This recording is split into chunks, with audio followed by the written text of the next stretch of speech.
Baik, Assalamualaikum warahmatullahi wabarakatuh. Kami dari kelompok 1 di sini akan menjelaskan sedikit mengenai konsep client server. Next. Yang pertama ada pengantar yang akan dijelaskan oleh saudara Farhan. Kepadanya saya persilakan. Baik, terima kasih kepada Saudara Mamat yang telah memberikan saya kesempatan untuk menjelaskan sedikit tentang pengantar client server. Nah, client server dalam dunia jaringan komputer, client server adalah salah satu arsitektur komunikasi yang paling banyak digunakan. Konsepnya sederhana, klien meminta layanan, server memberikan layanan. Adapun klien berfungsi sebagai pihak yang meminta layanan atau data. Server berperan sebagai penyedia layanan atau data yang dimintai klien. Komunikasi antara keduanya terjadi melalui jaringan, misalnya internet atau LAN. Model ini banyak digunakan dalam aplikasi web, email, dan sistem basis data karena memudahkan pengelolaan, keamanan, serta efisiensi layanan. Mungkin segitu, terima kasih. Baik, Next. terima kasih pemaparannya. Next. Selanjutnya ada ilustrasi dasar client server. Yang pertama ada klien. Klien ini berupa sebuah perangkat, baik itu PC, laptop, maupun smartphone. Lalu server, yaitu komputer khusus yang menyediakan atau menampung web, database, file, dan lain-lain. Dan antara server dan klien itu dihubungkan oleh jaringan atau jalur komunikasi antara klien dan server, baik itu menggunakan LAN atau Local Area Network, baik itu menggunakan WAN, Wide Area Network, ataupun menggunakan Ethernet. Lalu pada gambar yang di sebelah kanan di situ ada juga dijelaskan bahwa di situ ada firewall antara dari router ke server. Ada firewall terlebih dahulu, itu adalah salah satu cara pengamanan seperti itu. Next. Cara kerja akan dijelaskan oleh saudara Wandi. Kepadanya saya persilakan. Baik, terima kasih kepada saudara Mamat atas kesempatannya. Di sini saya akan menjelaskan cara kerja dari client server. Client server memiliki beberapa tahapan dalam proses pengerjaannya. Pada proses pertama, klien akan mengirimkan request kepada server. Lalu di step selanjutnya, server akan memproses permintaan.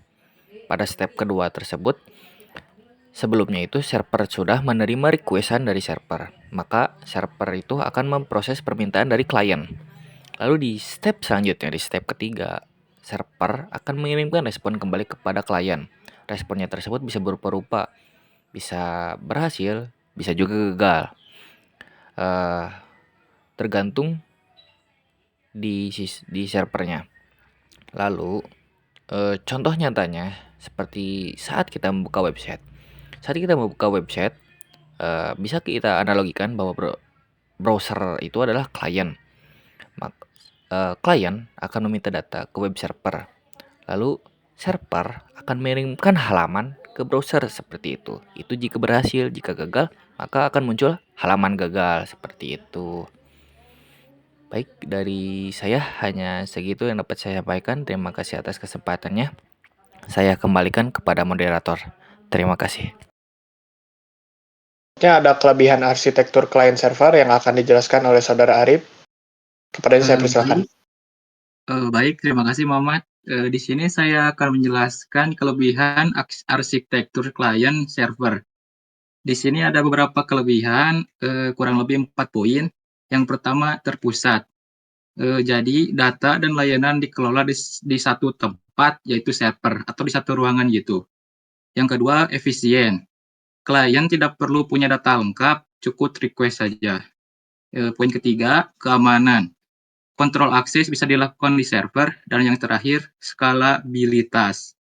Mudah menambah klien baru.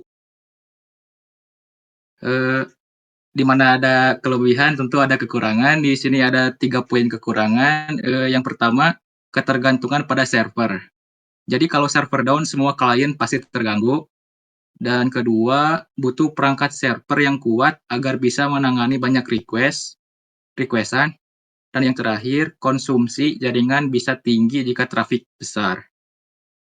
Nah, jadi untuk kesimpulan, konsep client server ini adalah klien mengirim request ke server, lalu server menerima request, memprosesnya, lalu mengirim respon kembali ke klien.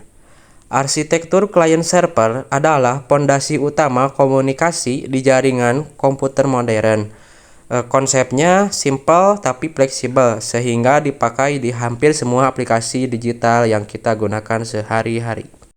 Nah, terima kasih sudah memperhatikan dan mendengarkan presentasi kami kali ini.